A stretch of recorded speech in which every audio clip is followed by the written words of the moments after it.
Welcome to the Waking Up Podcast. This is Sam Harris.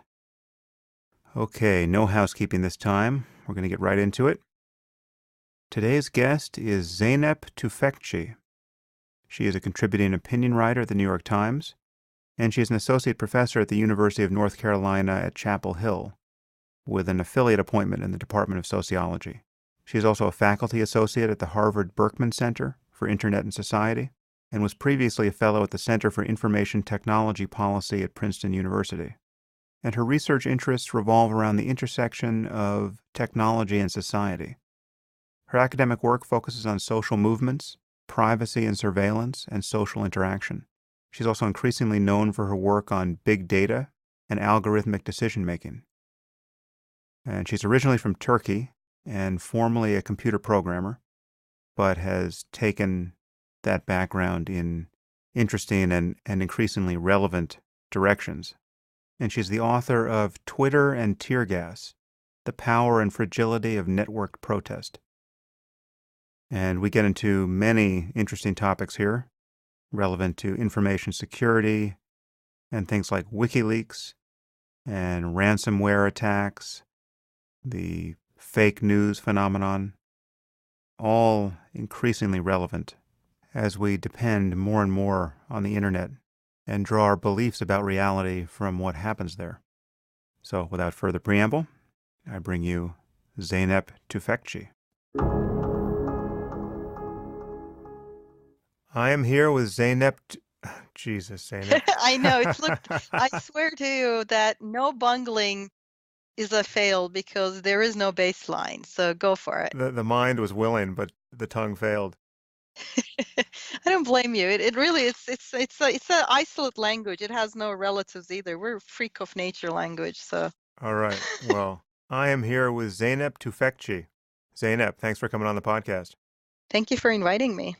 So we met at Banff at the TED Summit, where we were in the same session. We both gave talks on AI. I gave a talk on sort of the further future and possible very scary outcome, and you gave a talk on the present, the way in which AI is becoming increasingly a topic of concern. We're not talking hypothetical human intelligence AI. We're talking specialized AI that can do many good things, but also many undesirable things if we're not careful. Well, I'm sure we'll touch on that, but before we do, just introduce yourself to people, because you have a kind of an interesting backstory. You didn't get into this by the most conventional path.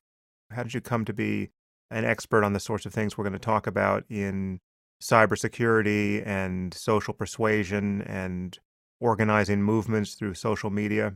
Who are you, Zeynep? That's a very existential question to begin with. Who am I? Well, I'm not sure who I am, but I can describe the path that took me here. As you say, it is a little unconventional, partly because I'm the product of a historical transition, right? I'm still of the generation that grew up without the internet, especially since I grew up in the Middle East. And I grew up in Turkey, which at the time was ruled in the aftermath of a military coup, which had brought about very heavy censorship. So I grew up watching a single TV channel, which made me acutely aware of censorship, especially since that TV channel didn't show us anything that seemed to be in the news or relevant to the country. Instead, we would watch Little House on the Prairie because that's what they showed, and it made no sense in Turkey, but didn't matter.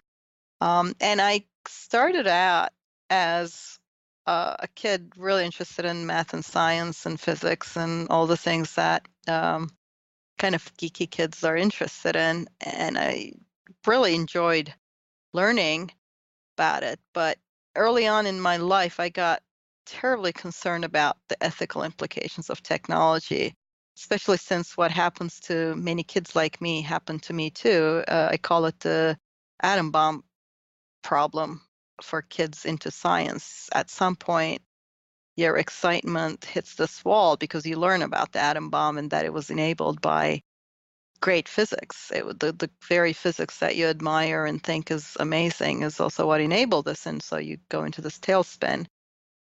And to my I guess, kind of failure of imagination, I thought computers would be a great topic for me because they would have fewer ethical implications. And I also needed to get into a job quickly because not only did I grow up in Turkey, I grew up in a pretty dysfunctional, broken home. I needed to start working as soon as I could.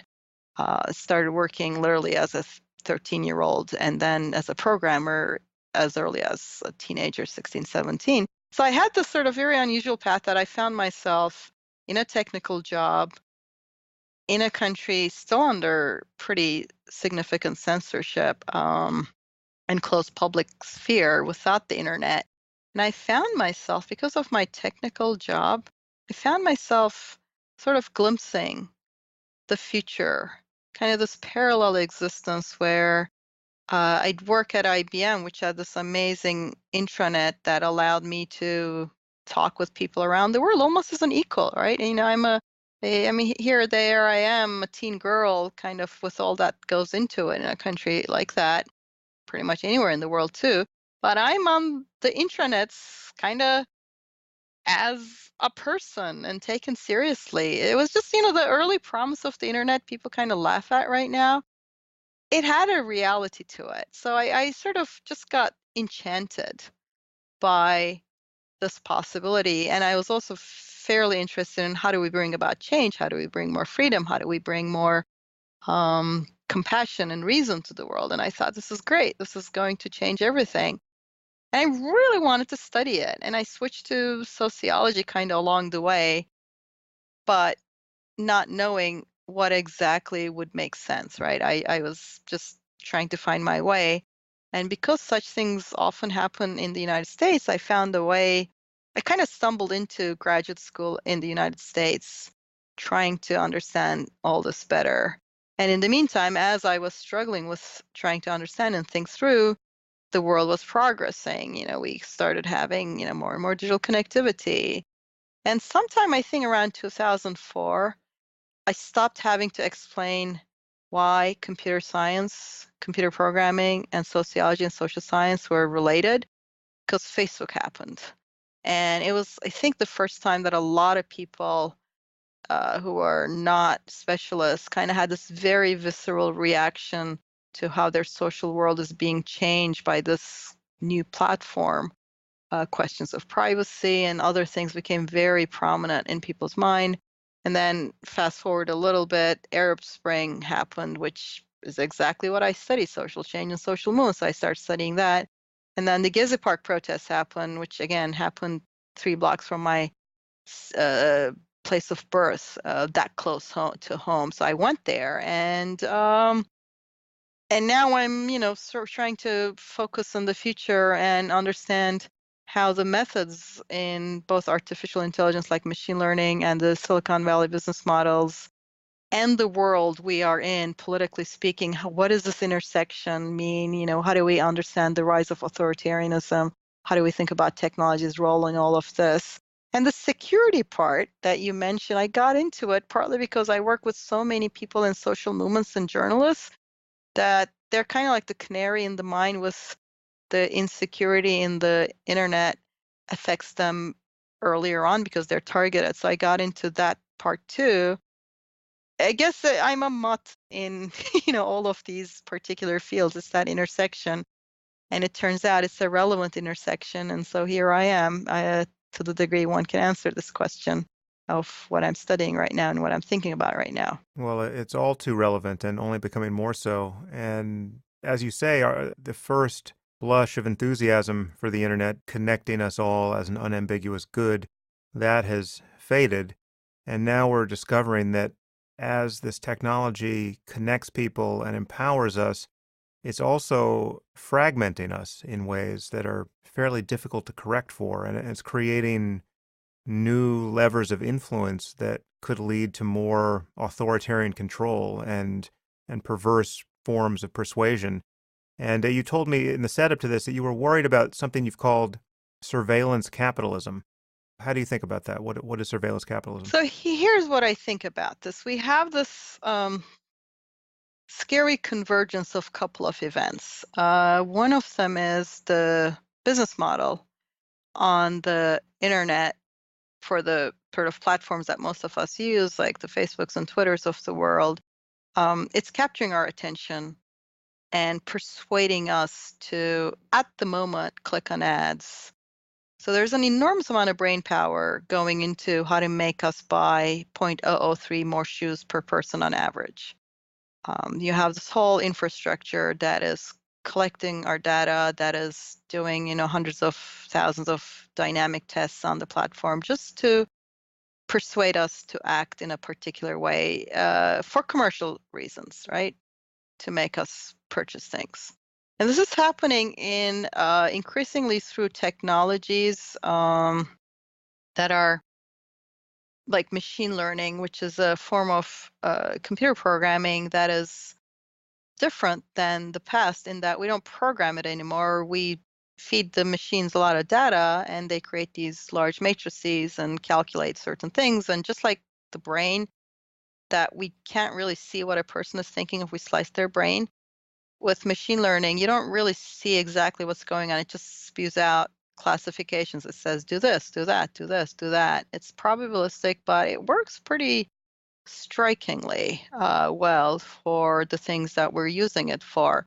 But it needs data to work, which means that we have a business model that is set both to figure out how to exactly push our buttons and also to use an enormous amount of data that is surveilled from us asymmetrically. You don't get to see what they have. And this enormous amount of data can also be used to deduce things about us that we haven't disclosed, right? It's not just invading our privacy directly. When you have that much data, you can use computational inference to figure out who you think is a troublemaker, who's depressed, who might be on a manic swing in a manic depressive cycle. You can figure all these things out even if people don't disclose them or even know them, right? So this is kind of where things are at, this convergence. And the thing I fear is that this is a perfect setup for authoritarians because it allows them to survey the population and to nudge them and shape the opinions using this amount of information that's asymmetric that can figure things out and using machine learning at scale. That means you're like individually experimented on, figured out how to exactly scare you, how to fear monger, how to when you're vulnerable and what you're vulnerable for. And then this will come into politics as well. And there's nothing wrong with persuasion as a form of politics, but it's not happening openly, right? It's happening person by person. It's happening in the dark. You don't see what other people are seeing. You don't see what is being targeted at you. And think of China, right, with hundreds of millions of people online, and it's not like they censor everything. They censor a few things, but we know from research they usually don't censor government criticism. I feel like it might have even made them more stable because an authoritarian's blind spot is not knowing what people are up to. And this is perfect for knowing exactly what people are up to and individually pushing their buttons. So I find this really ironic that the Silicon Valley business model and the Silicon Valley workforce, which is uniquely liberal or progressive or libertarian in general, pro-science, empirically oriented. They're geeky in many ways, and I say it as a positive. I find that's my tribe too. We may well be building the infrastructure of authoritarianism. And I think they're under this impression that they'll never lose control of these tools, that they built them and they won't let them be used for evil, so to speak. And I look at history, and that's never how it works. You build the infrastructure, it gets taken over by the people with money, with power, with authority. So that's kind of what I've started really worrying about. My first book was about social movement, social change, and digital tech and the complexities there. I'm now thinking, let's look at this from the point of view of power, the powerful, not the challengers. We spent a lot of time thinking about digital media and digital technology and challengers. Really need to start thinking about digital technology and the powerful and how they're converging historically. Let's take parts of this problem. That's all fascinating. And I've been thinking a lot about the way in which digital media is co-opting our attention and causing us to spend our lives in ways that we will later regret. And actually I had another guest on the podcast, Tristan Harris, who spoke a lot about that. He's great on that. Yeah. Yeah, yeah. But I haven't really thought as much about the authoritarian misuse of this. I mean, obviously, there's a lot in the news and a lot of talk about fake news and the Russian meddling in our election, and we should probably get to that. So there's been obvious political issues here, but what's your view on social media in particular? I mean, I notice you use Twitter with a fair degree of enthusiasm. I see you have 74,000 tweets. I do. It's also my research area, so it's kind of it's a special thing that I'm usually watching things on Twitter too. So I have this dual thing. I may be keeping an eye on part of my research project. I think I would use it less if it weren't part of my research. In fact, I don't do Facebook research as much, and I'm on Facebook a lot less. Partly because, as Tristan points out, it's a medium designed to capture your attention, right? And it's a medium, like every incentive there is to try to capture your attention. And there are times when I'm fine with that, but how do you keep autonomy and agency in an architecture that's designed to get you to do something that maybe you don't want to do if you ask me in the morning, right? I might be wanting to do it then, but if you ask me in the morning, is this how much of my day I want to spend? So I try to sort of judge that. And outside of my own research and my job researching this stuff, I try to be sort of more mindful of when am I not going to be on this? And how am I going to relate to these technologies that I know are designed to grab me? One of the things I've started trying to do is not use services if there's an alternative that I don't pay for. I feel like I want to be the consumer. I want to be the one they're catering to rather than being the person whose attention they want to grab so they can sell to people trying to manipulate me into buying zero point zero zero 0.003 more shoes. So that's kind of it's part, and the problem is, of course, it's part of life. I work with refugees, and I do, I try to sort of the unluckiest people, right? I try to sort of see if I can be of some help. And I couldn't do that work if I weren't on Facebook because that's where the groups are and that's where the organization goes on a lot of times. So to be in the civic world today, you use these platforms because that's where billions of people are. On the other hand, they're not designed with the kind of goals I have in mind when I'm engaging the world. And it's this huge challenge. It's this huge tension. And it feeds into what I just said, which is that the people in power are increasingly looking at this world and saying, what can we do with this? How can we use it to consolidate power? Do you have any thoughts about what recently happened in the election and the role that social media played there? And then the larger fake news phenomenon and just this issue about with respect to how we are getting siloed in echo chambers where Absolutely. it's like it's an illusion of being open to information, but in fact, people are just ramifying their worldview by use of these tools. Yeah, so let me just say a couple of things. With a lot of these tools, if you talk to the companies, the first thing they will tell you is that's what people are doing. That's not us. Now, on the one hand, um, it's certainly true that this is driven by people, right? This is like it would not be fair to say that, the social media platforms are generating this from whole cloth. They're not. It's more like we have certain human tendencies. We have, if we see something that we agree with, it's more pleasant. If we see something we're angry, it's kind of captures our attention. And you see this in the research on perception, right? When you look at a crowd, you're a lot more likely to notice the angry face, because I mean, if in an in-person thing, if you think about the evolutionary process, the Pleistocene, if you live in a small group, it kind of probably made sense to know exactly who was mad at you, because that could be a threat.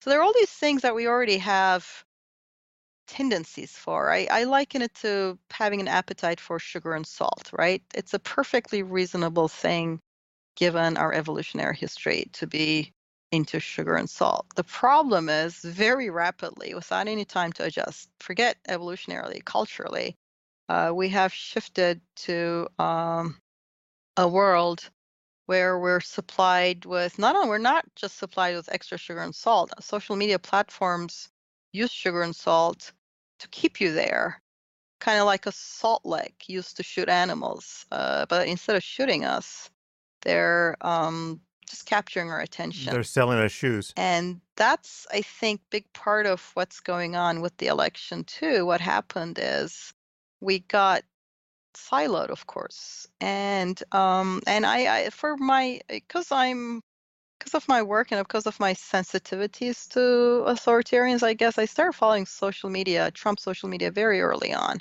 because I thought, whoa, this is an interesting thing. And I argued he was viable when everybody was laughing at him, exactly because I was following his base on social media. And a couple of things happened. I saw how and why he resonated. I also saw an enormous amount of misinformation that ranged from distortions to fake news sort of proliferate there. I also saw that once when I wasn't making a conscious effort to follow these people, which I did as a part of work, I did it every day for almost 2 years now. Like if I went on Facebook, I had friends who were Trump supporters, although they were in the minority because I'm a college professor in a blue part of a purple state. And it kind of makes sense for most of my friends not to be Trump supporters. But I have friends from middle school and elsewhere, and some of them, turns out, were sympathetic to Trump. I never saw their posts, right? I just sort of thought about it, halfway through, and I'm like, whoa, do I not have a single person I've friended on Facebook? Because I friend lots of people, and Facebook is not very personal for me. And I had to hunt them. I guessed them, and I hunted their posts down. And yeah, there were people who had sympathy, and Facebook's algorithm never showed it to me. And I'm guessing it's not, I mean, obviously, it's not a conscious decision. Once again, it's these machine learning algorithms. They know that if you give people sugar and salt, which I just, in case of Facebook, for me, it's cuddly stuff or outrageous stuff, right? Babies, cats, cute things, happy news. Also things we're angry about, outrageous. So Babies eating cats. I think those both polar sides attract attention. So they just feed us that. And I think that's really destructive, especially given it's a way to make money for people. So you could just be a spammer and figure out, hey, look, I can just feed people fake news about Hillary Clinton. That's what a lot of people did. I interviewed a bunch of these people. Some of them were even liberals. They were just like, it works, it spreads, and we make money from Facebook. So not only does it allow, not only does the algorithm kind of amplify this, it allows you to make a lot of money from doing exactly this.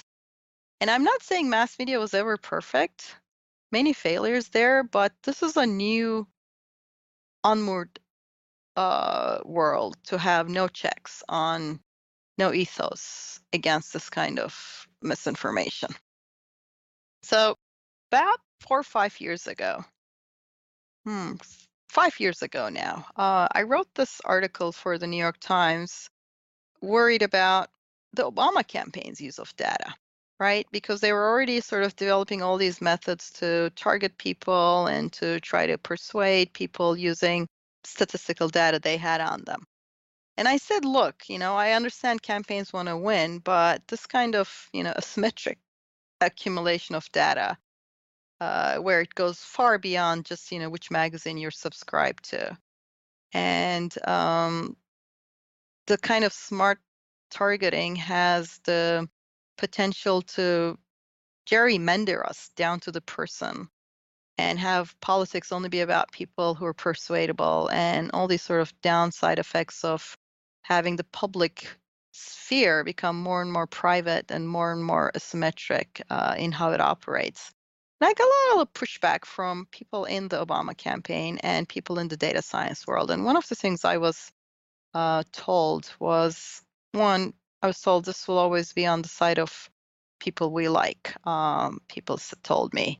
They said, this is something that, people who like science, people who like data, people who are empirical, this is only going to be their tool because the other side, they told me, it doesn't like data, they can't do this. The second thing I was told was, this is just a form of persuasion, no different than any other. Now, fast forward just 4 years after that, and what I saw was in the 2016 election, the Ted Cruz's data people ended up being Donald Trump's data people. And I'm going to recount something they claimed they did. Now, I don't have access to the internal data, so I can't vouch they did this, but I have some independent evidence that they at least tried. But just outlining is enough to explain what the issue is. So they claim that they used people's Facebook likes and other kind of indicators, social media data, or whatever it is they use, because this is just social media data is very good for this, to try to figure out people's psychological profile. Now, we know from research that if I just have, say, what you liked on Facebook, or even just your tweet stream, we can guess using these sort of complex algorithms, we can guess with pretty high probability where you fit on the big 5 personality traits like neuroticism, extroversion, etc. We can guess your sexual orientation. We can guess whether you're religious and what religion. We can guess a lot of things, even if you never disclose them, right? These are not things that you needed to have put on your profile. So we can figure this out. And we know also from research that some people will vote more authoritarian if they're scared. Other people get pissed off at fear mongering. And the problem with advertising on TV is, you're advertising to everyone at the same time, right? But what if you could go on Facebook and target only the people that would be prone to a particular kind of message, say fear mongering? Now, again, it's because Facebook won't tell us, we don't know the exact story here, but Donald Trump's campaign claims they try to demobilize particular segments of the population against voting. So it's important. This isn't persuasion. They weren't trying to persuade them to vote for him. They were just trying to tell them Hillary Clinton's just as bad, stay home. And for example, one of the targeted constituencies was Black men in Philadelphia, and Philadelphia was, just very little difference in Pennsylvania, which was a major electoral gain for Trump, right? And I have independent confirmation they did target Black men in Philadelphia. We've come across instances. So what they tried to do was to demobilize those people. What did they tell them? We don't know, right? Only Facebook knows. Did they tell them things that were correct, things that were false, things that were completely made up of whole cloth? Were they just scary commercials? Who knows? They were just targeted at them. And so the census data from the election just came in, and it's pretty clear that the biggest difference between 2012 and 2016 is the Black turnout in the country was depressed in lots of places. Now, clearly, there are multiple possible explanations for this. It could be the Obama effect has worn off, right? It's kind of reasonable to expect the first African American president would gather a bigger share and enthusiasm from the African American population. It could be that part of it is these strict voter suppression oriented laws that cut the amount of hours, that cut the number of voting machines in minority districts. It could be the gerrymandering. It could be the voter ID laws that are especially problematic with elderly Black people who don't necessarily have the birth certificates and etc. But it could also be this. We could also have a world in which large segments of the population were psychologically profiled and otherwise profiled and silently targeted through Facebook dark ads in a way that would push their buttons and do it one by one. Like if you needed people to figure out what everybody needed, you'd never manage it because to target 100,000 people, you'd need 10,000 people. Whereas right now, we're at a world where machine learning is designing machine learning experiments to experiment on us. It's already out of our control, right? And you can do this at scale. You can figure out people one by one using these technologies. So what if that is part of what swung a very close election? Clearly, it's multi-causal, so anything could have swung it. But what if this is part of what made the difference? Now, this is a small example, and the question, I mean, the objection I hear to this is they probably didn't manage this.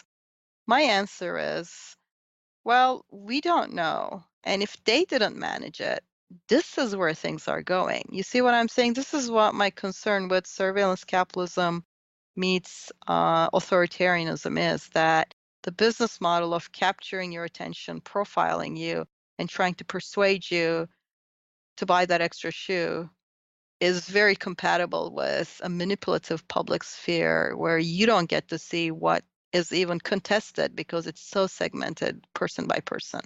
And then buttons are pushed person by person.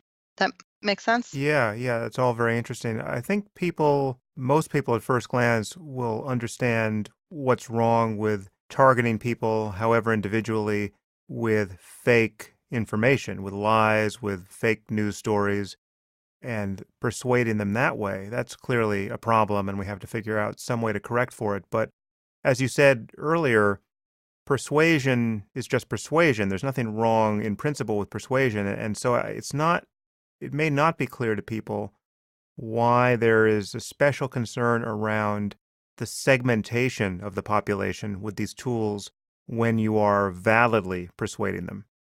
Well, even if you're validly persuading people, right? Even if you're just sort of, I mean, in some ways, obviously, this is just more of what just political campaigners and marketers and everybody have always tried to do, right? In many ways, there is no difference from what they try to do. The big difference is it's doable now, right? This is what past marketers, you can go back and you can look at, sort of how political campaigns have always tried to do this. I'm just reading this Rick Perlstein's biography of Goldwater, and he's got a campaign manager that's saying the indifference. We got to target the indifference, and he has to figure out who they are, and what's how to target these people. They had baseball bats. They could advertise on TV. They could just try to send a message out, and it was really difficult to send the message out to one person and not the other, and to push one person's buttons without upsetting the other. And also, because it was public, if you put out an ad like that on TV, it was plausible that the other side would mobilize and say, this isn't true. Here's how to do this, right? It's all possible that we could have this contestation. And if you go back to the idea of the public sphere, right, it was never as nice and as clean as the Habermasian version of it, where people are just having reasoned discussions regardless of who they are and their status. But it was really sort of, at least in ideal, we would have this world. Right now, it's gone exactly in the opposite direction. Instead of sort of wishing to persuade us like that and only having baseball bats to act with, they have scalpels that they can use to get at us one by one, right? So instead of baseball bats that would both provoke a reaction and weren't as effective, they have quite scalpels that they can do this with without provoking the reaction, without being public, and without sort of having us be able to oppose it. And so that's kind of my worry, is that, yes, we have antecedents of this as we have everything, but it's now effective and it's also asymmetric. I don't ever see what data they have on me. I don't ever see what they're trying to push my buttons, right? I don't have any meta idea of, like, I don't have perspective. And I don't have defenses against it, because if it was, if I had defenses against it, let me liken it this way. When movies first came out, people ran away when they saw a train coming at them on the screen, right? Now, right now, if you see a movie, and there's a train or a car coming at you, you don't even flinch, right? You know it's a movie screen and nothing's coming at you. For the ordinary person, it was perfectly understandable to be scared of this new phenomenon and not understand how to deal with, because it wasn't, it was just so novel. And if you look at the early history of movie making, you see that it was greatly intertwined with extreme, violent, racist, fascist ideologies. If you look at people like, say, Leni Riefenstahl, this German filmmaker, actress, who was great behind the camera. She invented a lot of the shots. If you watch ESPN, she's probably invented half their shots, covering first the Munich Olympics for Hitler. But that craft got adopted into authoritarianism because it was very impressive and very effective in persuading the masses in ways that isn't as apparent to us now because we kind of got used to the format and we have a lot more cynicism and defenses against the format. So that's where I think we are with these sort of dark technologies asymmetrically aimed at persuasion and manipulation, is that we don't really understand their power. We don't get to see it. It's all private data. So we don't get to see. Facebook knows what happened last election, not telling anyone, not letting any independent researchers kind of at it. And we don't have a way to defend ourselves against it. And people will say, I'm not manipulated. I'm not manipulated. And everybody thinks that, but we're all people. We're all persuadable in particular ways. And if there's a science and a craft of doing it with massive surveillance of us and testing of us and finding the exact way, we're all going to be vulnerable. And I think that's where we are, is that in fact, if you look at it, Facebook's business model is telling advertisers and political campaigns that it's a great platform for persuading people. And it's telling us it's a lousy platform. It won't change any minds. It's just us. And both of those things can happen at the same time. And I think it works to a degree. And I think we need to sort of really think about how do we deal with this new threat to free conversation that is not so asymmetrically controlled. Well, listen, with 74,000 tweets, Zeynep, I would say the AIs have already gotten to you. You might have a problem. I'll just point them at you. When they come for me, I'll say it was him, it was him. I think I only have 6,000. Well, yeah, so the thing is they probably have my number in terms of what kind of a person I am, a lot of things.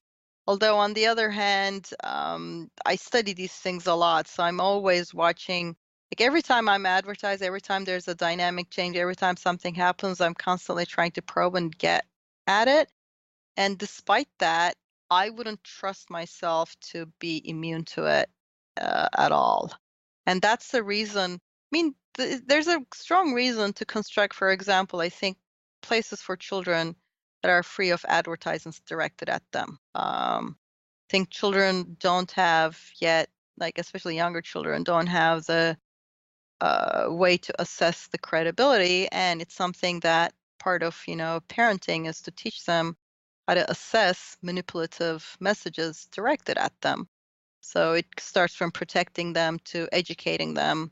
And hopefully by the time they're out in the world on their own, they realize manipulative messaging. And I feel like it's the same thing, except this is on steroids. This is much more effective, much more data-based, much more empirically strong and machine learning based ways of manipulating us that we don't yet have means to defend ourselves properly because we don't even have a full picture of what's going on.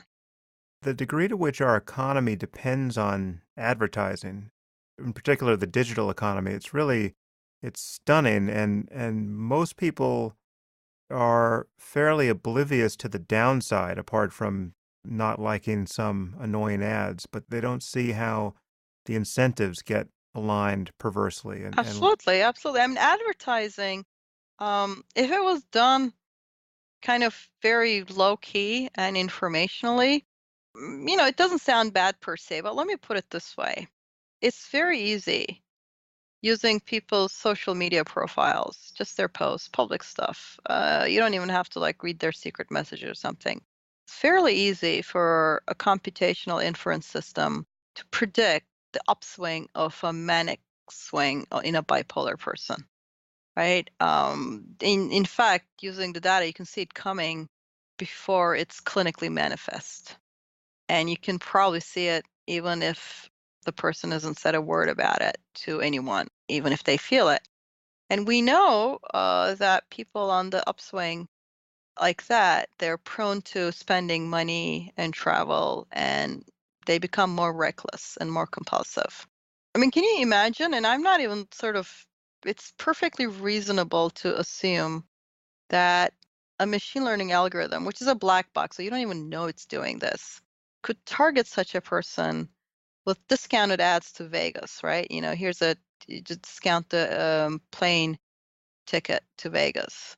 Could even comp the ticket to Vegas from a hotel, knowing that this person is particularly at a vulnerable moment for overspending on gambling, right? Or I saw an advertising agency openly talk about, like Advertising Mag, openly talk about how they wanted to target women for buying makeup when women felt fat, lonely, or depressed, quote unquote. Well, now you don't even have to guess because you can use social media profiles to figure out exactly when people feel like that. In fact, there is now increasingly evidence that there's a scandal brewing in Australia that Facebook executives may have told advertisers that they can figure out when teens are vulnerable. The sort of the scandal part is still unfolding, and I don't know if they did or not, but they certainly can tell that, right? So the point isn't for me to claim they did this, but the point is the power to do it is right in their fingertips. They can easily tell this. And so do we let them advertise to people who are in a particularly vulnerable state for things that feed that vulnerability and do it one by one so you don't even know that there's a massive campaign to find everyone who might be just in a life stage and a psychological state that is making them more vulnerable to being reckless and just fly them to Vegas right then and there. And then just kind of say, oh, okay, we made money. What is the problem? I find that pernicious. I would like us to, and that's the advertising model, though. And that's the power of it coupled with the kind of data and machine learning algorithms we have. So the next question becomes, it's bad enough when it is trying to bankrupt you. It's also pretty horrific when it's trying to shape the political discourse so that people are constantly scared and, oh, hyped, and whatever it is that you think is your vulnerability is what you're targeted with. And I find that pretty unacceptable, but that's where things are going pretty fast. How healthy is the press in your view these days? Because I know you have a lot to say about how they cover terrorism. Yeah. We're speaking the day after the Manchester attack. So I've seen you on Twitter talking about how unhelpful it is, really at every conceivable level, to just get into this morbid cycle of recycling these videos of people's terror in the aftermath. I guess you could speak about that, but also just how the press is doing in general on these issues and I guess the problem of propaganda. Well, I mean, the problem for the press is, I mean, it was never this perfect thing, right? So I don't have a nostalgia for a beautiful, wonderful press, and just watch sort of Watergate movies or something like that. So realistically, press always had some failings. But on the other hand, what happened to them recently is they're stuck on this page view model, right? Which is born of the advertising model. They are stuck on the same things that everybody else is chasing, which is clicks. And again, if you think of the sugar and salt analogy we had, something like yesterday's attack, I mean, obviously it's horrible. And any act of terror is horrifying. It's just viscerally horrifying. But viscerally horrifying and let's just sort of look at it nonstop are not necessarily good for trying to deal with such things, because I mean it might well bring the page views that press wants. And also with cable news, they now have like 24 hours to fill and not enough things to say in 24 hours, because what are you going to say? ISIS is horrible. They're a bunch of mass murderers, and then loop to people in panic, crying parents, and just loop this endlessly, because there's not that much more to say often. So when you sort of get into this page view chasing model, it pushes you to these extremes where you're trying to do what Facebook's algorithm does, which is keep you on site. However, and the press is doing that. And I think it feeds a lot of unhealthy cycles. We saw this before the election. Obviously, this is a different context, but we saw this before the election, that a politician apparently has to say something outrageous to get media coverage, right? So Donald Trump used that very well. In fact, he drowned out attention from the other Republican candidates, and that was a big part of how things worked out for him. So whatever it is, I think that's sort of the problems with the press, is that it's also fed into this chase the page recycle. Let me give you a YouTube example to explain why I think this chase the engagement is a problem. If you go on YouTube and watch, especially if you sort of start on an incognito window so that your YouTube history isn't there, but it doesn't matter. You'll still kind of get similar results, except you'll just pollute your history too. And go watch some new stuff on something you haven't watched before. Like I did an example with vegetarianism. Let's watch a few videos about the virtues or the arguments for vegetarianism. YouTube immediately nudges you and say, what about this video about veganism? And if you watch that, you'll find yourself being suggested this thing about, some discussion about honey. Is it okay? It's produced by bees, right? These are sort of more marginal considerations within that world. And you just constantly, this is an autoplay, it just keeps playing again and again. And you go down this rabbit hole where it's pushing you to the edge of an idea. Now, try, say, watching Donald Trump rallies, which I ended up doing for work because I was following Donald Trump's social media and I was attending his rallies and I wanted to make sure I got some quotes right. I started getting suggested white supremacist stuff on YouTube. If you watch a more centrist Democrat, you start getting suggested the conspiracy left, right? Really sort of unrealistic and out there stuff. So what's happening, once again, isn't that a bunch of people program this. What's happened is they have an algorithm that's figured out that if you go down the rabbit hole, it's engaging, right? If you can get people, quote unquote, to sort of say, oh, my eyes are open, now I am more hardcore than you, that kind of sort of I'm more hardcore than you mechanism is a very deep human mechanism. It goes back to group formation and in-group, out-group processes and all of that. And these algorithms have figured out that it's great to feed you that. So wherever you are, it's going to push you to the outer edge rather than to the center, because if you're at the center, you will maybe reach a conclusion. It may even be a sensible conclusion, or you may stay where you are. Then you're satisfied, right? And if you're satisfied, you're not on the site anymore. It has to keep poking you to get you to stay on the site. And I liken this to holding meetings in a place designed to keep meetings going forever. That's terrible. If a person's in a meeting, what is it you want? You want it to end. Yeah. Whereas these places are designed to make sure that your meetings never end. And that's where we're holding our public sphere, in places that are designed to keep us engaged by making us go down the rabbit hole. And I think in the case of YouTube kind of algorithms, or even Facebook, which does a version of this, what you end up getting is wherever you started, you will get suggested more and more of the edge. And especially if you're already kind of vulnerable to this and you go down and it's engaging and you see more of this, I think you just get more sucked in.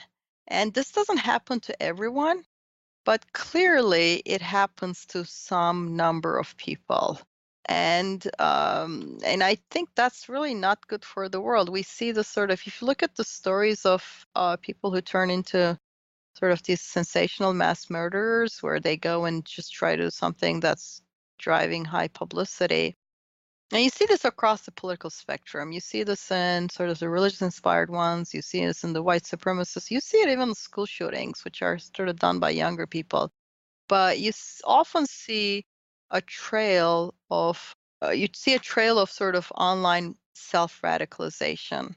And I think it is not just people sort of seeking it out, it's also being suggested stuff through these recommender algorithms that sucks in a particular mindset that's already, got problems to begin with. So we're just feeding people who have issues to begin with, we're feeding them more destructive material, and then you see the results. You see them carry out things that have a trail of online self radicalization as part of the story.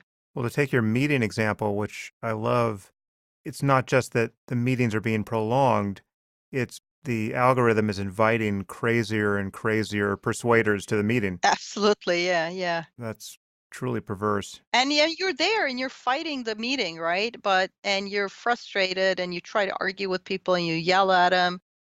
It's fine, right? As long as you stay in the room, if you're yelling at people, fine with the room, right? The room just wants you to stay there, and the room is engineered to get you to stay there. And if it's going to be cute, cuddly cats to get you to stay there, it's going to show you cute, cuddly cats. If it's something that you're really upset at, if it's going to show you like racist people you can yell at, it's going to show you that.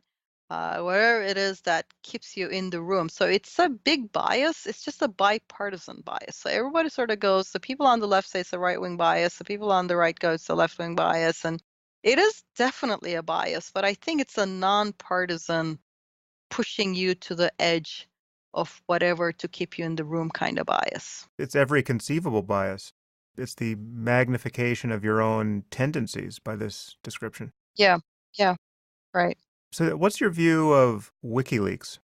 I think in general, whistleblowing is a time-honored tradition of dissent, right? You go back to the Pentagon Papers, and very often there are people in power who try to hide things from us, and they do it in an illegitimate way. And I think that in such cases, whistleblowing is not only a time-honored tradition, should be supported and defended. What I've seen WikiLeaks do over the past few years is not been that. What they've been doing is being just sort of these unreflective publishers of whatever they're fed. And they're doing it without curating the material or judging or using any discretion in the public interest part. I think a leak is valuable and defensible to the degree that it is exposing wrongdoing, but doing it in a way that isn't also dragging along ordinary people's privacy or to the degree possible that ordinary people should be protected. And it also shouldn't be a form of sabotage against an institution just because. And I'll give you an example of what I mean. I'll give you two examples. One, they're really unreflective in what they publish. Once they published this email server they said was Turkey's ruling party emails. And I mean, I'm very close to the anti-censorship group and people in Turkey because I study this, I'm from there. So people are really excited in a way. They're like, what is this? Like they got really ruling party emails. Well, it turned out somebody had given WikiLeaks hundreds of thousands of email lists of just ordinary people discussing politics. It had zero to do with the ruling party, except maybe they were pilfered from their servers. It's unclear. It may be that some people on that they were just subscribed to this list. I mean, think of it as meta filter or just a Reddit discussion, right? It's nothing particularly associated with the ruling party. So they just put it up there saying this was, Turkey's ruling party's emails. And then Western journalists who didn't even speak English kind of bought it and started publishing stuff from here and discussing it as if that's what it were. And worse, they also pointed to databases that was part of this hack. And they said, here's our full data. And to my horror, that full data that they pointed to their millions of followers, included the name and address of practically every female voter in Turkey.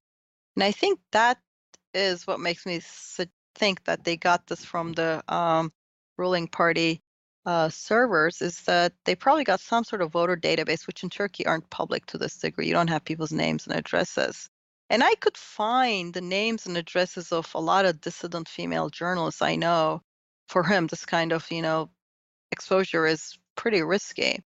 And when I try to point this out to them, they're like, "Oh, you're just an Erdogan apologist." They couldn't even spell the name correctly, and they just like this was such a reflexive. You could Google me for 2 seconds and kind of know this was a very stupid thing to say. And then I said, "All right, don't listen to me. Here's a lots of anti-censorship activists in Turkey who are horrified by what you've done." And instead of responding to that, they just blocked me on Twitter and sent me all their followers to call me all sorts of names. I'm kind of like, this isn't great judgment here. I mean, it was so basic. Any Turkish speaker could have told them in 10 minutes, this isn't what you got. This is what it is. So that was sort of my first kind of tangle publicly because I thought this is horrible. When it came to the DNC hacks, right, the Democratic National Committee and John Podesta's emails that they published. Now, the problem there was that they just took all the stuff and they pretty clearly started dumping it on a day that there was bad news for Donald Trump. And then they just dumped it all indiscriminately. So what you got was a large amount of stuff that had nothing to do with any politics. It was just, business. And some of it was personal stuff. There was one case of this woman apparently had tried to commit suicide, unfortunately, and luckily she was stopped, and this was this concern, and she was working at the Clinton Foundation, and the workers, the people there, were discussing, best intervention and sort of this concern. Not only did WikiLeaks publish such emails, they tweeted it with glee, saying, "Look, suicide attempt by staffer." And mass media just jumped on this and discussed this on the air. I'm like, where is the whistleblowing in this? This is just basic, this is flat out sabotage, because if you basically make it impossible for people on one side of the political spectrum to have any privacy, you are sabotaging that side of the political spectrum. And this was very asymmetric, right? You didn't see anything from the Republican side. They only dumped Democratic side things and just posted them. Plus, a lot of their sort of social media tweets were flat out misinformation. They made shady claims, they pushed crazy theories, and a lot of that went viral in the social media ecosphere that is very sort of just devoted to misinformation. So they were feeding that. And this kind of interacted very badly with mass media's penchant often for gossip, because if you got one political campaign's emails, journalists are mentioned there, and all these journalists, these, grown men and women, were just trying to see if they were mentioned, and they were obsessed with it. And there was so much coverage that was generated from it without reflection that, wait, this is, this is just one side. In fact, after the election, when people finally started doing the research, we learned that the hacking wasn't just like this. It was there was a part that didn't make it to WikiLeaks, but they apparently hacked the Democratic candidates up and down the ballot, like House races and primaries, and gave their documents. Like if you paid for a poll and cost you thousands of dollars, they gave it to your opponent. If you had a strategy document, they gave it to your opponent. So to me, this is not only privacy destroying, not only not whistleblowing, not only part of a disinformation and misinformation campaign, this is flat out political sabotage. And people might be tempted to saying, you know what, it's aimed at a powerful political party, the Democrats, and it's also aimed at, Hillary Clinton, a powerful woman. I'm like, okay, fine, I understand that part. But these are the methods that are going to come at the centers more heavily, In fact, in Russia, which is basically the pioneer in this part or this kind of political targeting, it has a name, compromat, in which you target political dissidents or institutions, and then you hack them because computer security is so lousy and it's kind of hard to avoid being hacked. And then you just spill it out and you destroy any ability they have to privacy. And you know what? If I have 10 years of anyone's emails, there's something there I can twist into something else, right? I mean, nobody could withstand a deliberate misinformation campaign based on that much of your personal stuff. You have good days, you have bad days, you have stuff that, you're just talking email. You don't think it's going to be published to millions of people. You might have said things a certain way. So I thought what they're engaged in was ranging from total irresponsibility, an unwillingness to look at anything when challenged factually, like plain as day, any Turkish speaker could tell you, they just blocked me on Twitter because, apparently Team No Curation can't stand just me tweeting some points at them. And they don't curate anything. They act in a very concerted way to sabotage only certain political viewpoints. So that to me makes them illegitimate. It's not whistleblowing anymore when you're trying to sabotage only certain political viewpoints. And sometimes people tell me, you're kind of saying this because, this is Democrats, and people assume that I'm a Hillary Clinton supporter. And I'm like, I would say this no matter who was targeted, because this method may start from political parties that are powerful, like the Democrats or even the Republicans. I would have opposed it too. It is going to make it much harder for distant organizations because they're going to be more vulnerable. And in fact, this was used against House candidates that were more progressive or, had a better shot at beating the Republican. They were sabotaged down the ballot.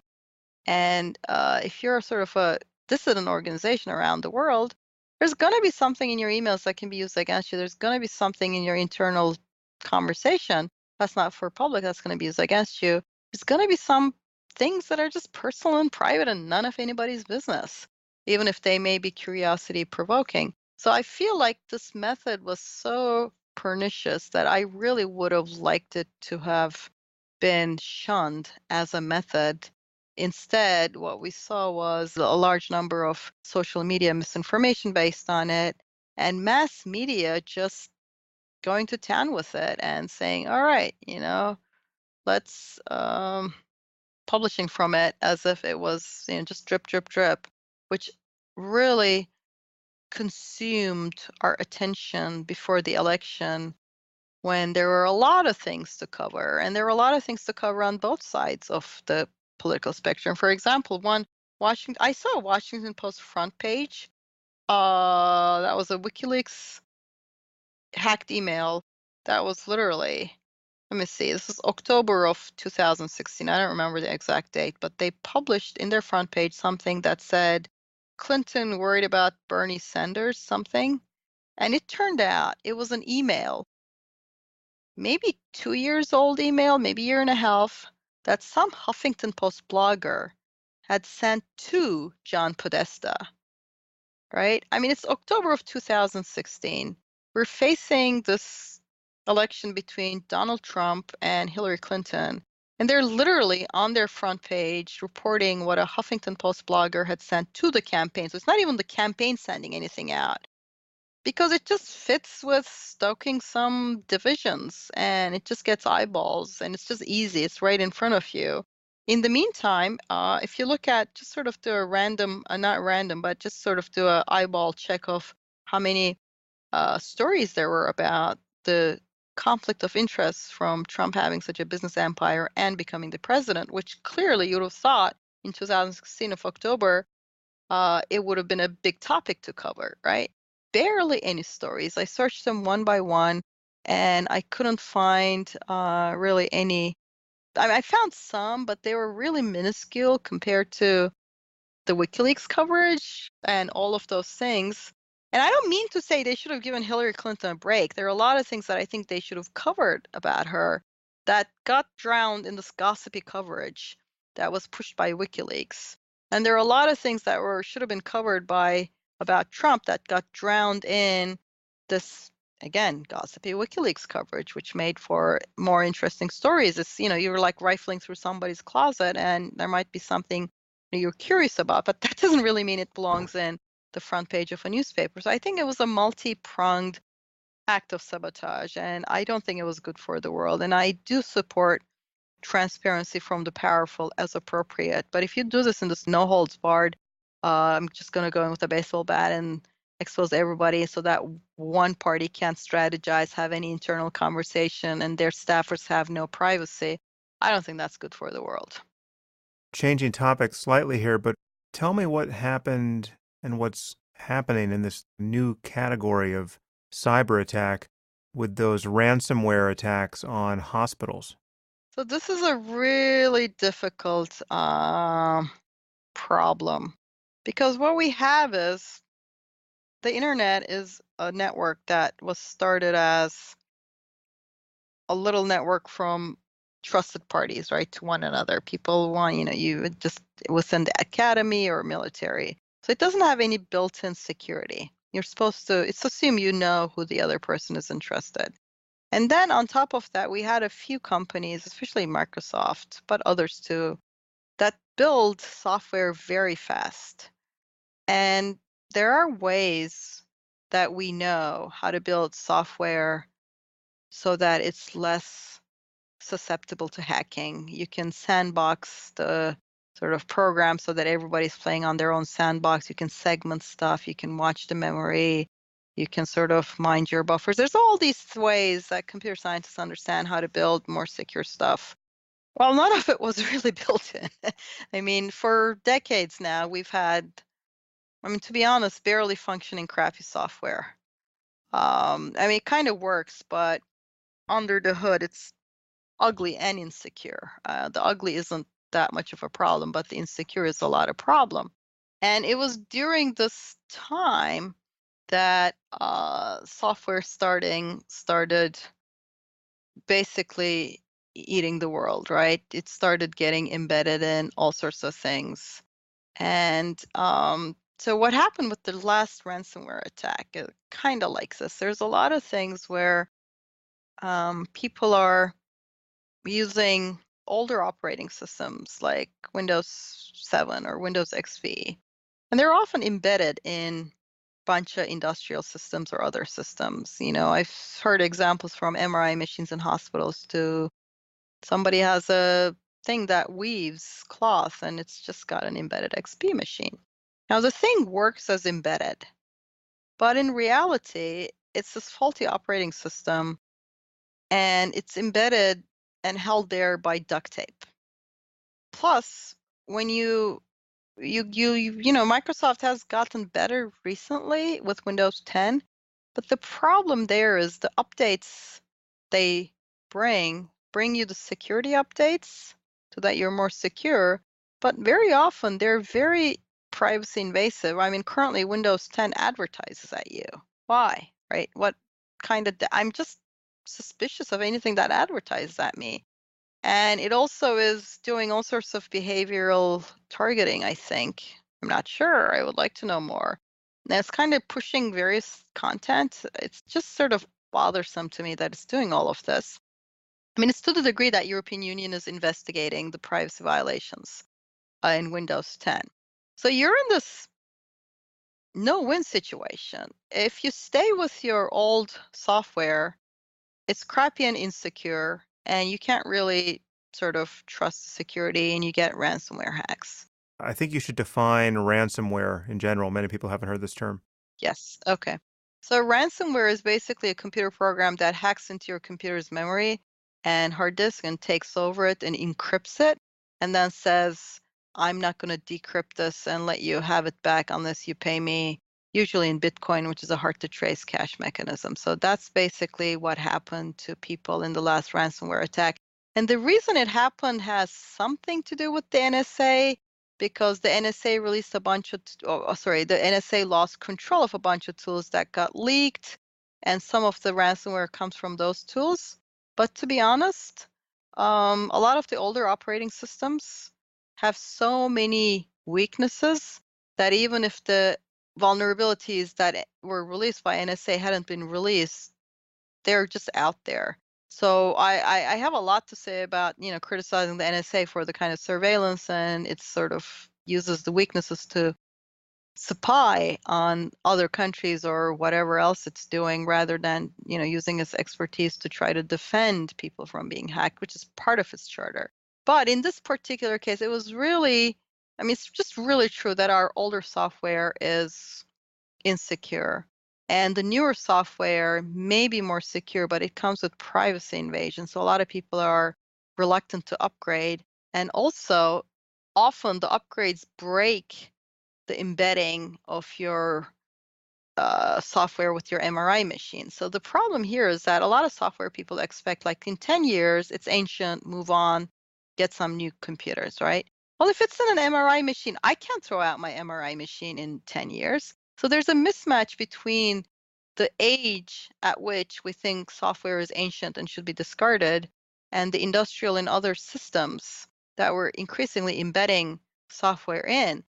And I have to say, we're just beginning, right? Because we're just sort of living through right now the kind of latest ransomware attack we saw that hit a lot of hospitals is from, bad software 10, 15 years ago. So we're just sort of starting to see the first wave. It's going to get worse and worse because software has been embedded more and more places. And some of them, like the Internet of Things, which is these, baby monitors and the fridge and the toaster that's connected to the internet, they are so terribly insecure at the moment. This is going to sound crazy. They're so terribly insecure that millions of them have been hijacked into a botnet. So there's like millions of baby monitors chained together, and they are used by the operators of this botnet to censor websites they do not like by directing all the millions of baby monitors to constantly ping a website till it goes down. And this botnet is so big that world's largest companies, cloud operators that specialize in deflecting such attacks, had difficulty containing it. And these sort of insecure devices, the baby monitors and fridges of the world, are so, they're not just insecure, they're unpatchable because they're unfixable because the new, like, unlike at least your computer, at least there's a path. Maybe you could get a new operating system. A lot of these have no mechanism for updating. So we have this crazy situation where we're polluting the world with devices that are connected to the internet, but are super easy to be hijacked with no way to fix them. And we're just walking into this. And I'm just watching this with, I mean, it's almost amusing if it weren't like this horror movie. And I'm not sure where this is going either. I wasn't even aware that refrigerators and baby monitors were connected to the internet. I'm not aware of having one myself.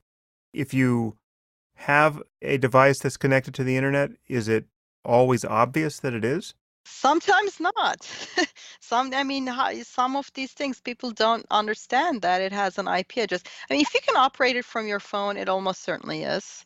Like if it comes with an app, if it updates things, if there's anything that it connects and downloads from, yeah, it probably has an IP address. And a large majority of those have embedded devices or sort of boards in them that are unfixable. There's no way to update them, or it's very laborious. There's no way to sort of automatically push a patch to them.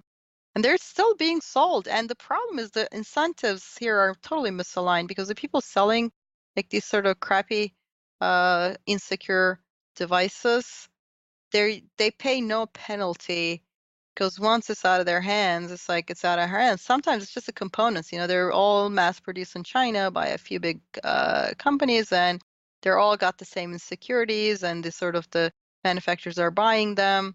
So there's no incentive, there's no accountability at any level when millions of them chain together and take down a website. It's just a form of censorship, and there's zero accountability. And, it's bad enough taking down, say, speech.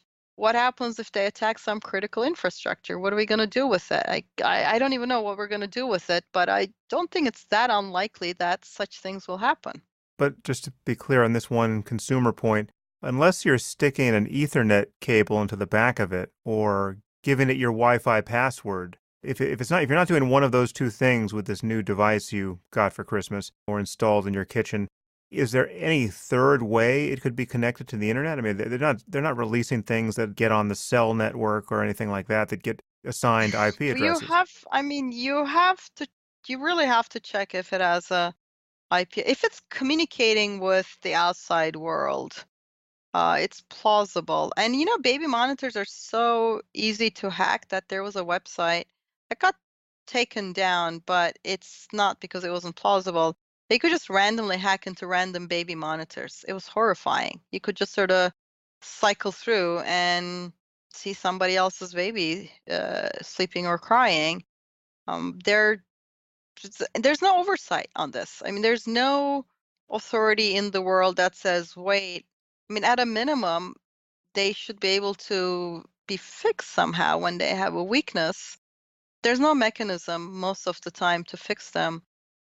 So I guess the hope is that they're all going to disintegrate before there's a major crisis, and maybe there'll be some next batch that is done with more security in mind. I don't see that. I mean, the way our software world is building is that we're using these complicated technologies, even though we know better. Every incentive from the manufacturers to Microsofts of the world, every incentive they have has been until now to sort of take a shortcut on the security side of things, just push things out as soon as possible.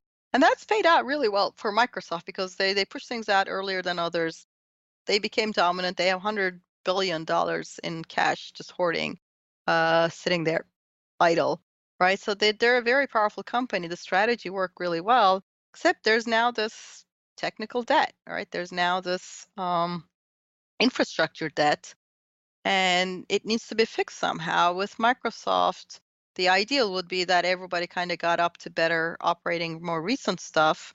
But unfortunately, the recent stuff comes with privacy stuff, so you have to pick your nightmare, security or privacy. Now, on the plus side, let me not be totally pessimistic. And personally, I'm an actual optimist. This is hard for people to believe given my topics, but my personality's not I'm not hopeless most of the time, even though some of the things I describe sound like that. Apple has made it a business model to put privacy first and to lock itself out of people's phones, right?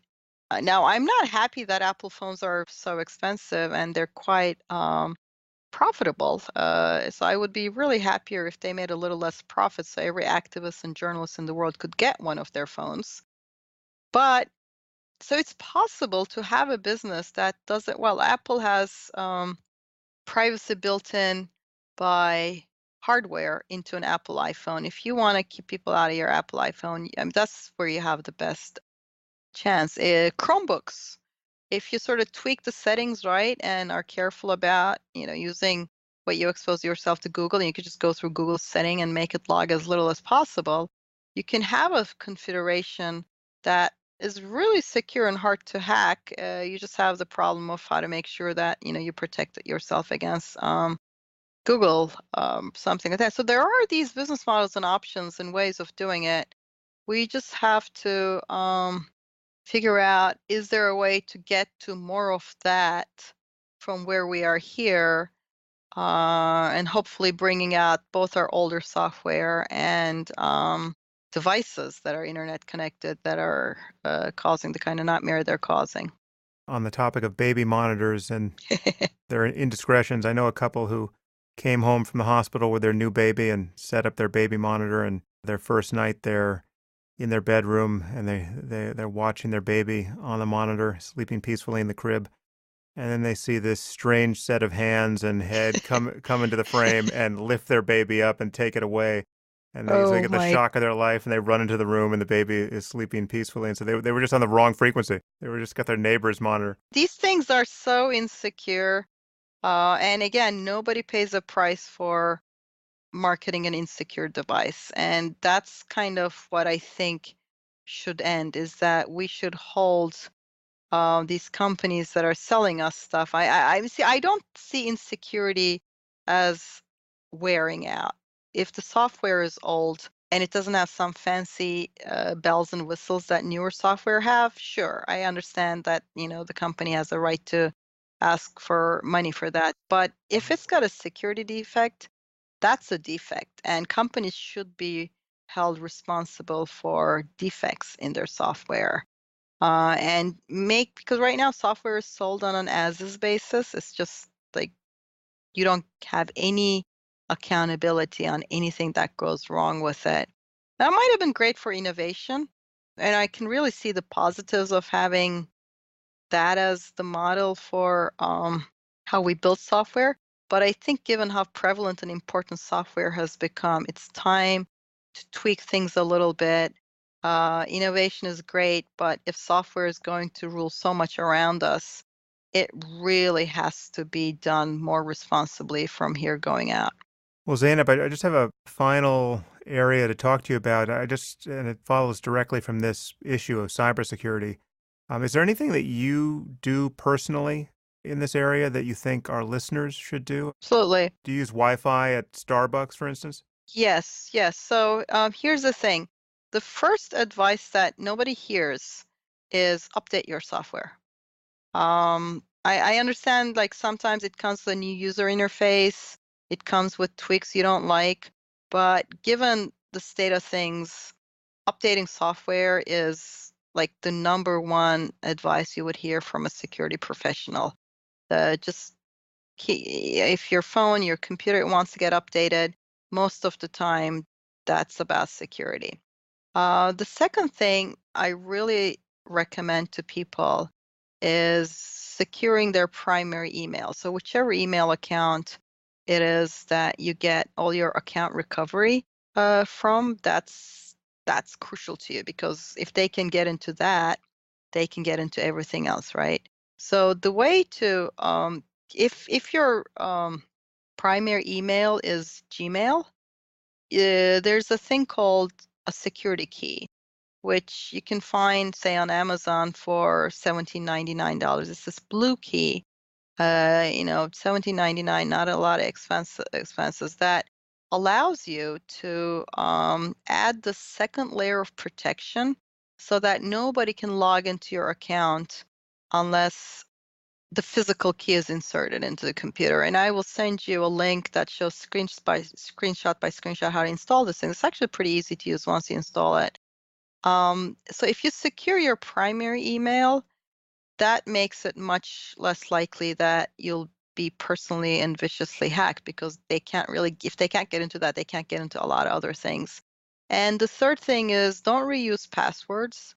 If you need to write them down, right? The odds that somebody's going to break into your desk at your office are pretty low, right? Or keep it in your wallet, right? Writing it down is the least worst way to keep passwords safe. If you can't keep a password manager, if you don't want to use one, do that.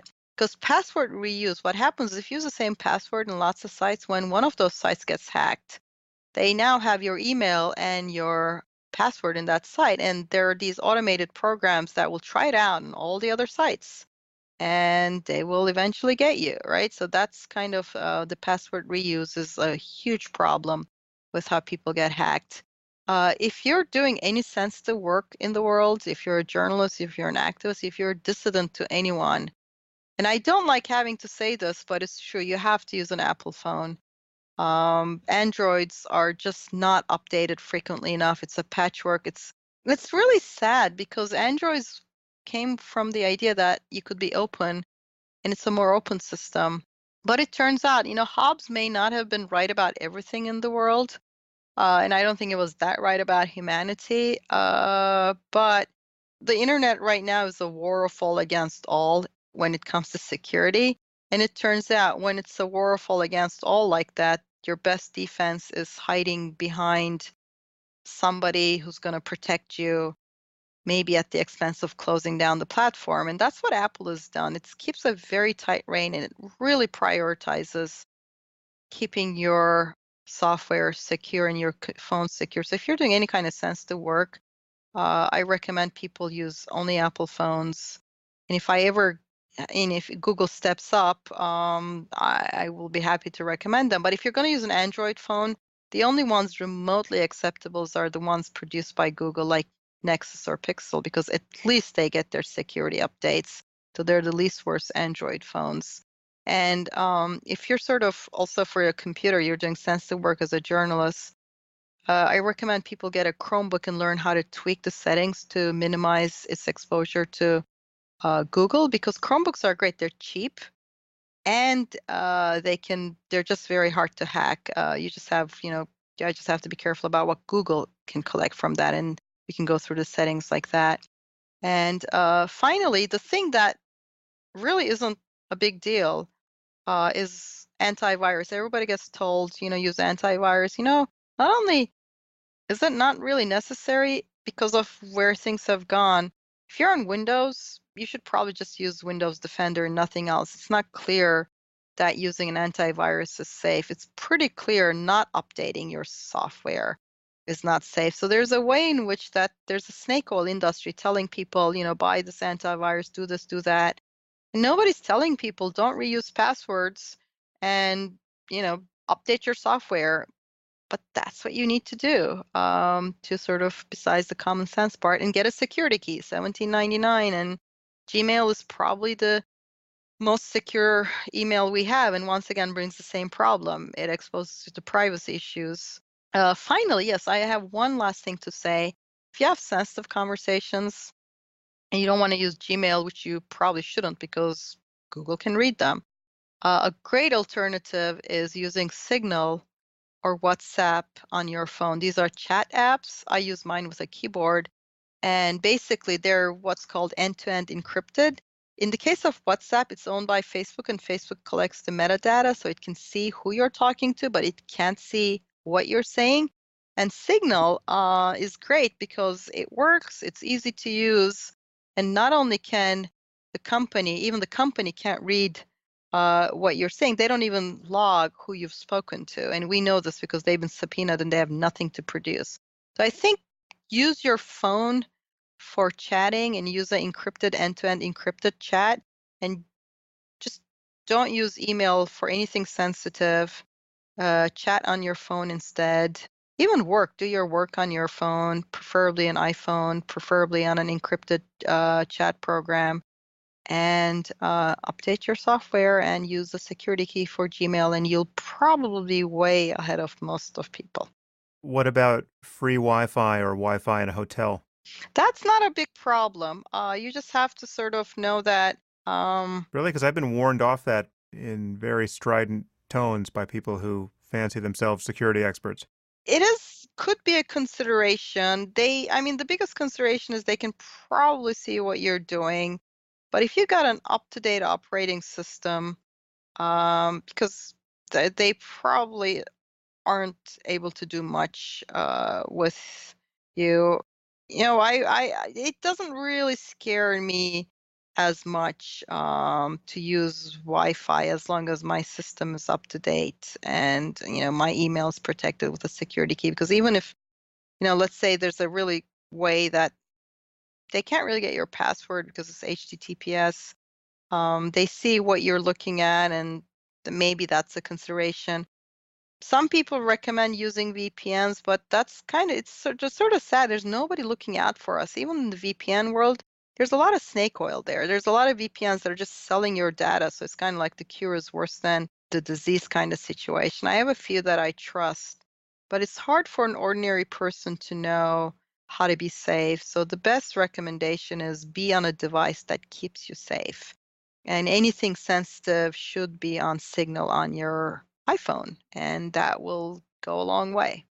All right. Well, our next conversation, Zeynep, will take place on Signal. It'll just be for us. Well, if you want to keep something private, that's probably what you do. I'm not sure about your podcasts, but good talking to you. Thank you so much for your time, and just tell people your Twitter handle because you are very active. It's at Zeynep. It's kind of straightforward, right? But it's not if you don't know how to spell my name. That's Zeyn as in Nancy, P as in Pam, Zeynep. Well, thanks again, Zeynep. I will talk to you down the line. All right. Bye-bye.